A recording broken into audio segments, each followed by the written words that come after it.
Olá pessoal, tudo bem? Meus amigos, vamos dar início a uma parte da matéria que para muita gente é uma pedra no sapato, a questão de planilhas de cálculo. Muitos alunos, muitas pessoas ao longo do tempo me dão um feedback mais ou menos assim: poxa vida, professor, achava o Excel tão difícil, achava o Excel uma coisa de outro mundo, não conseguia ter a menor noção do que acontecia. E hoje em dia eu até que vou bem nas questões de planilha de cálculo.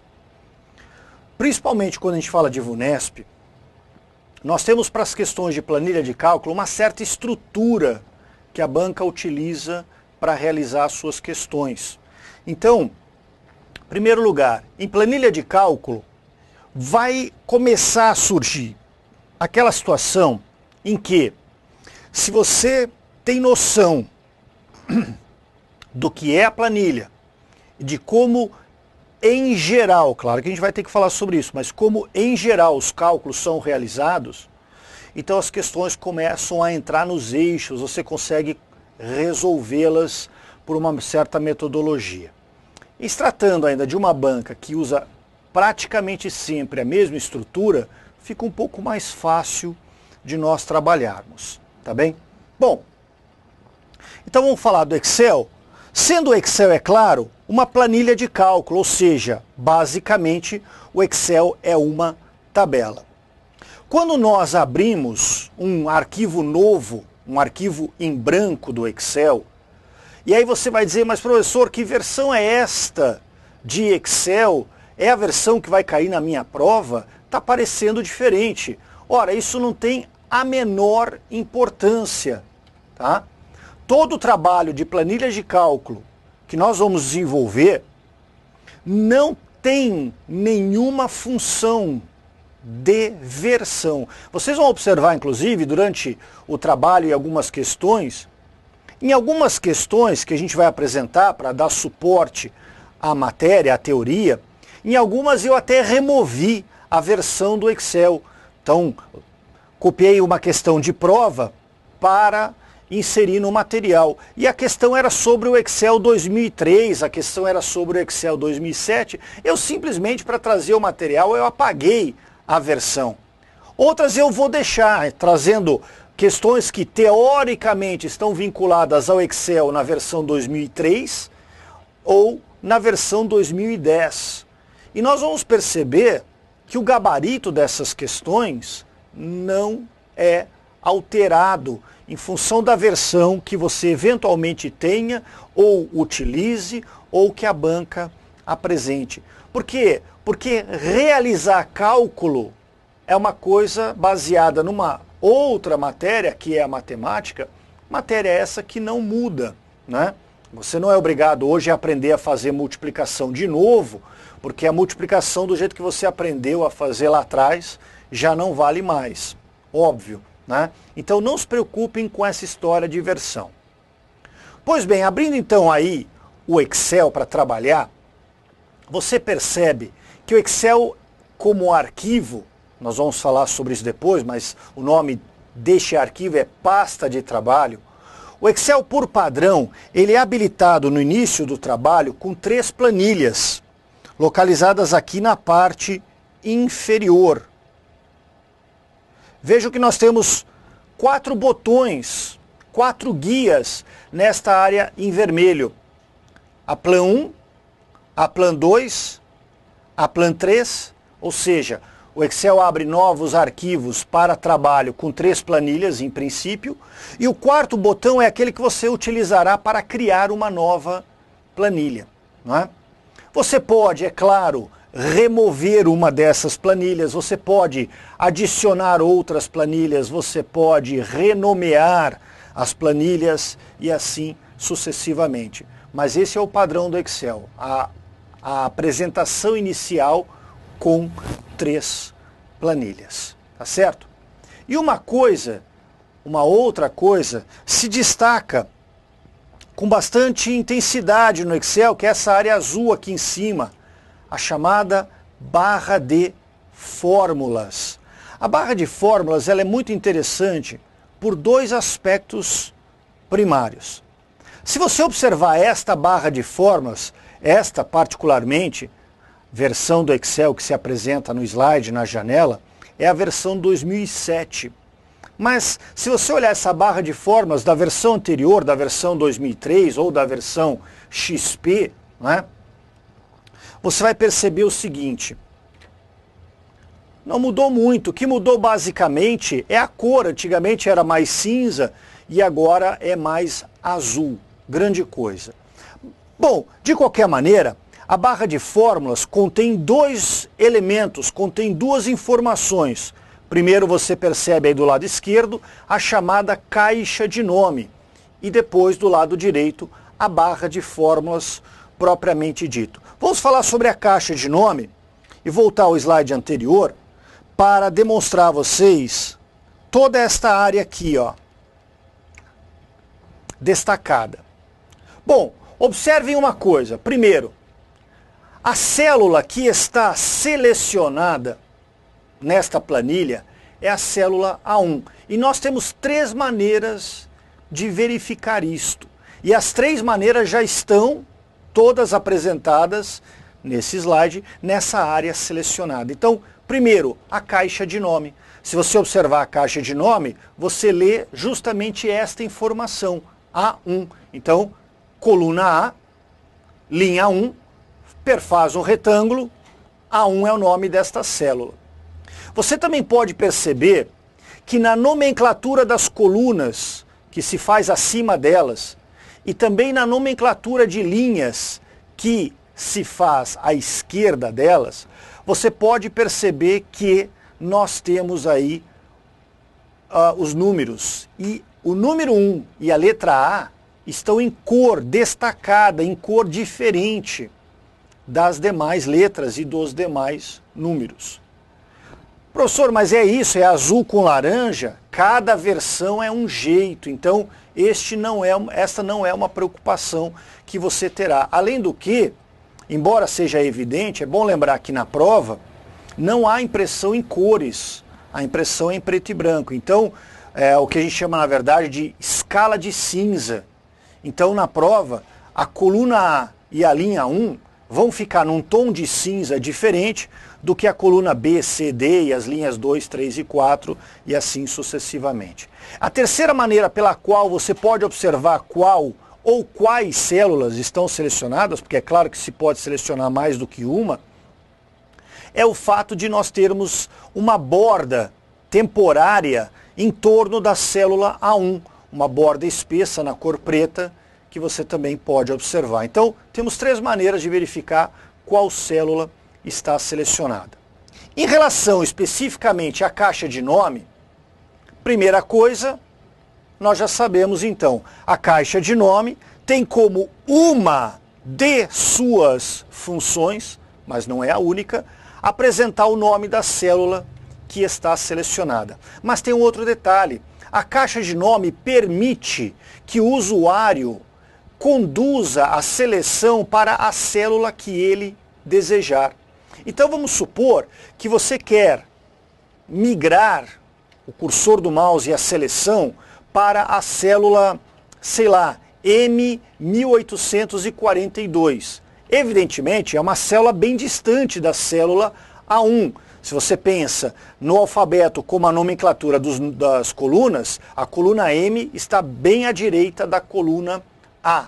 E se você pensar que as linhas são nomeadas pelo sistema numérico, pelos números, a linha 1841 estará, é claro, bem longe da linha 1. Você pode usar a setinha do teclado, você pode usar a barra de rolagem, você pode usar as teclas page down, page up, por exemplo, do seu teclado para se locomover. Tudo bem, mas uma outra coisa que você poderia fazer, deixa eu voltar aqui, uma outra coisa que você poderia fazer é usar a própria caixa de nome. Então veja, você traz o cursor até a caixa de nome e então digita M1841. E a seguir você então faz o quê? Aperta a tecla Enter.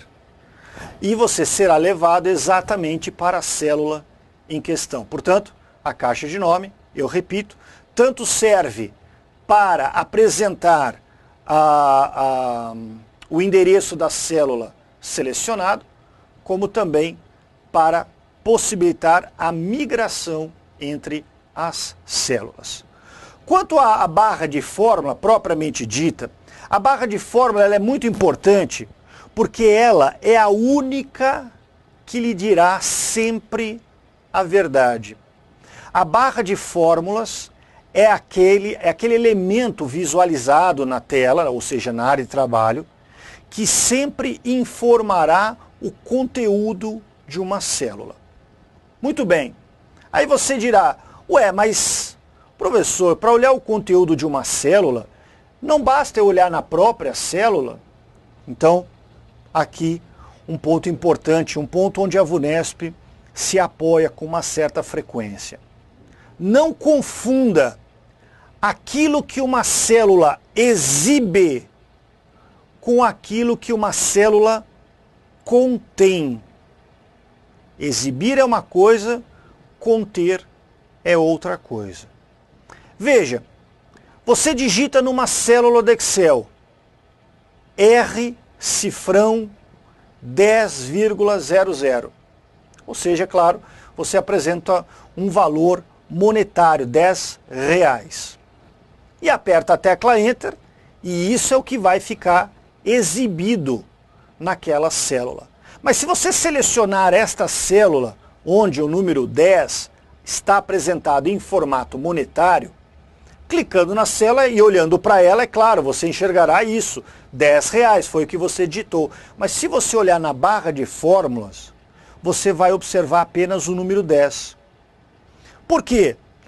Quanto vale aquela célula? Aquela célula vale 10.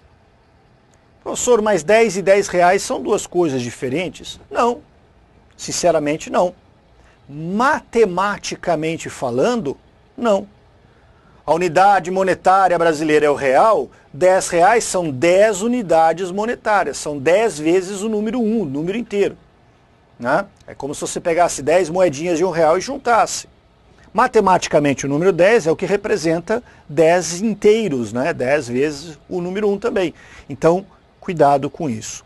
Uma outra coisa, e essa na verdade é a mais comum na VUNESP, são valores percentuais.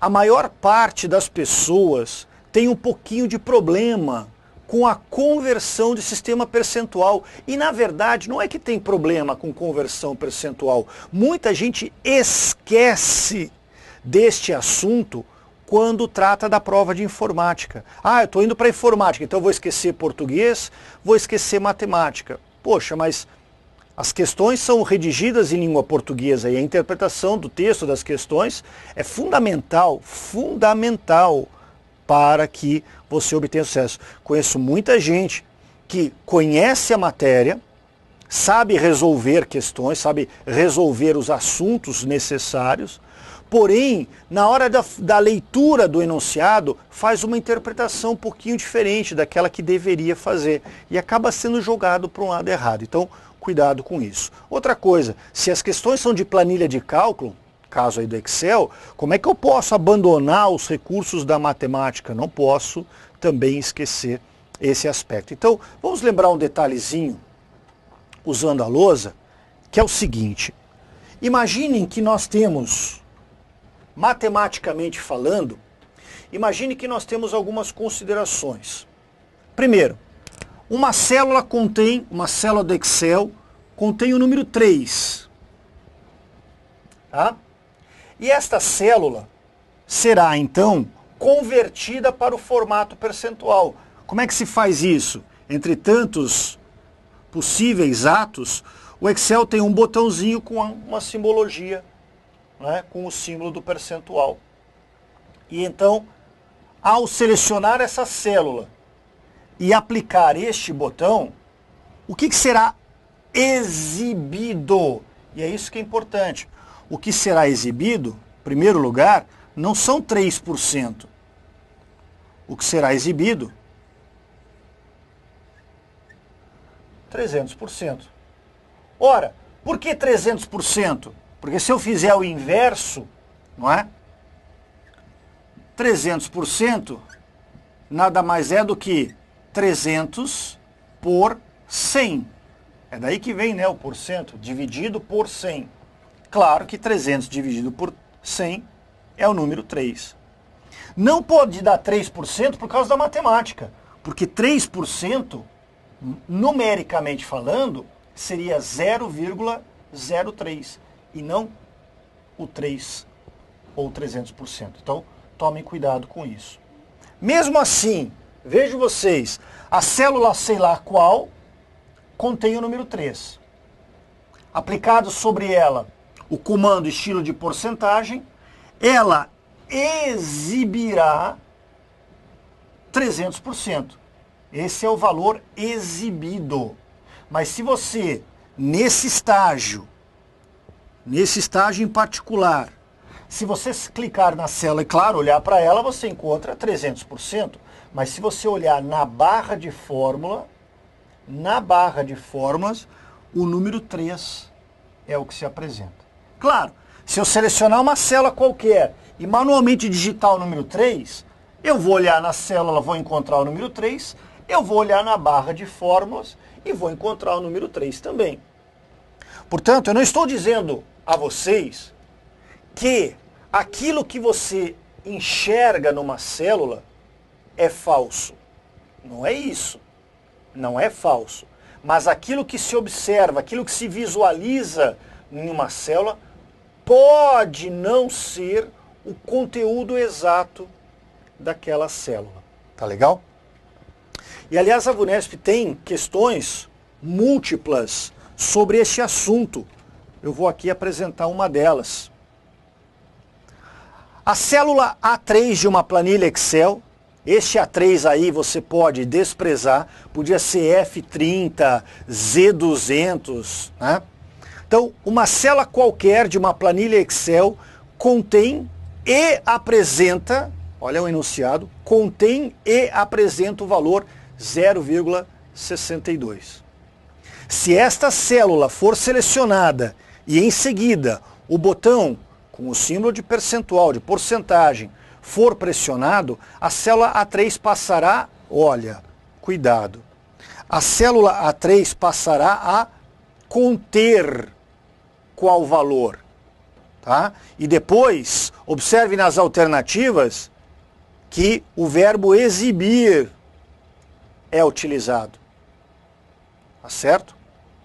Pois muito bem, como eu acabei de dizer a vocês, quando você usa o botão para formatação em porcentagem, você não altera o valor real, o valor adequado, o valor preciso da célula. Portanto, se a célula continha o valor 0,62, ao apertar esse botão aí, pressioná-lo, o valor contido na célula continuará absolutamente o mesmo.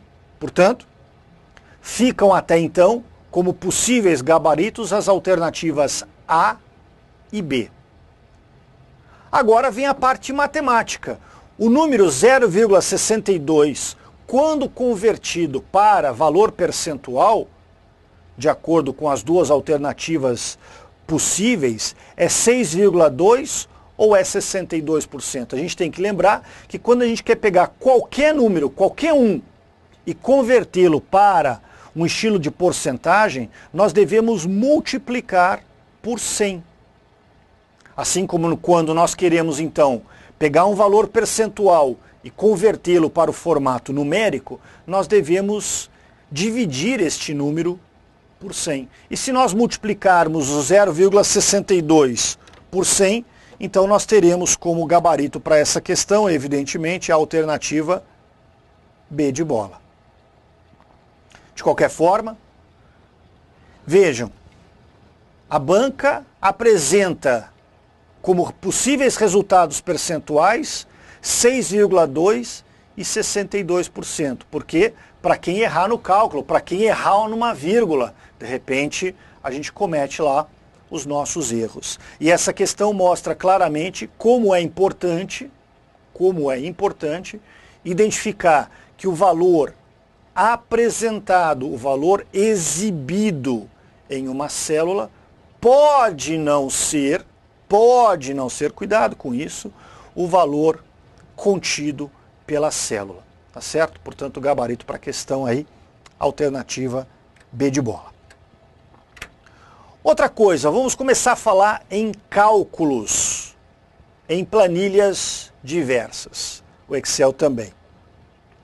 O Excel, sendo uma planilha de cálculo, ele não está obrigatoriamente vinculado à ideia de cálculo para todas as suas células desde o princípio. Ué, como assim, professor? Se é uma planilha de cálculo, como é que ele não está vinculado ao cálculo? O que eu quero dizer é o seguinte: o Excel, e nós vamos ainda debater esse assunto mais à frente, o Excel é mais do que uma planilha de cálculo, ele também é uma tabela relacional. Depois nós vamos explicar um pouco mais em detalhes que história é essa de tabela relacional. Mas, basicamente, tabela relacional é aquela que permite criar relacionamentos entre as tabelas. Isso vai ser explicado de outra maneira no bloco a seguir. De qualquer maneira, se eu digitar um número de telefone numa célula do Excel, e muita gente digita o número inteiro, muita gente separa por um ponto, muita gente separa por hífen, e assim, muita gente separa com espaço, né? Hoje até, muitos números, principalmente das linhas móveis, em muitos lugares do Brasil já mudaram de 8 para 9 números, né? De 8 para 9 algarismos. Mas independente disso, vamos imaginar então que usando o Excel eu queira digitar um número de telefone qualquer numa célula. Então, eu escolho lá uma célula qualquer e digito 5678 hífen 2167. Um número de telefone qualquer. Ora, o Excel não executará este cálculo. O Excel não vai efetuar uma subtração do número 5.678, subtraindo-se dele o número 2.167. Tendo digitado exatamente isso numa célula, é isso que vai ficar apresentado na célula. É por isso que nós temos essa história aí em planilhas, e no Excel em particular, de simbologia. Simbologia é, claro, o grupo de símbolos, o grupo de elementos que é utilizado para circunstâncias diversas. E observem que já está sublinhada e destacada nesse slide a palavra introdução, porque depois nós vamos falar sobre um outro aspecto.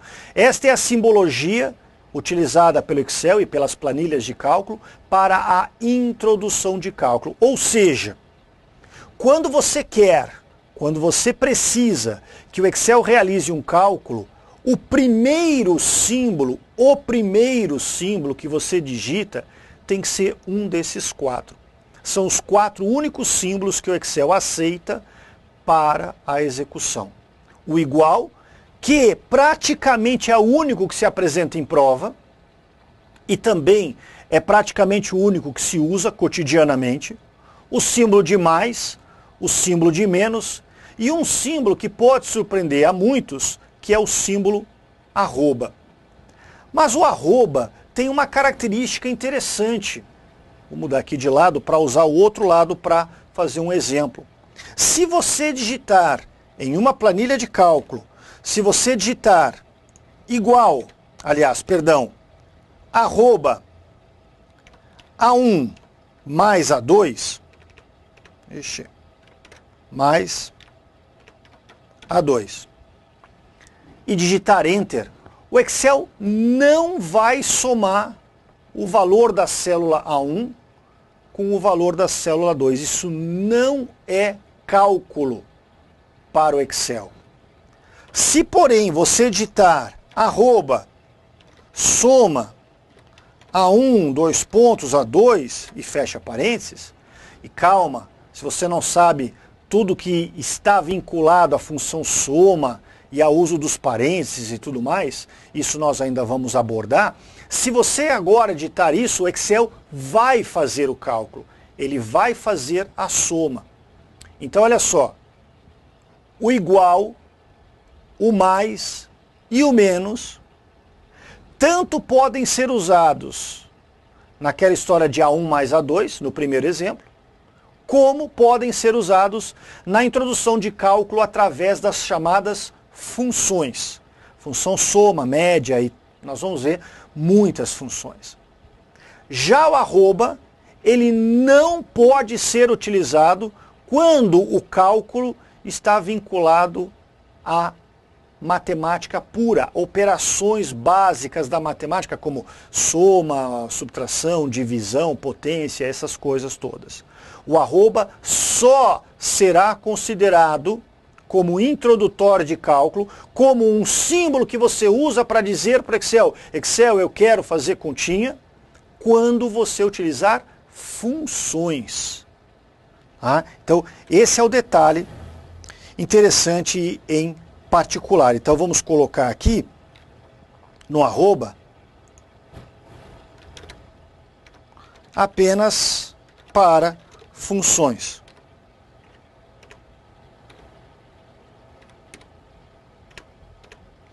O cedilha não está funcionando, então vou deixar sem acentuação, sem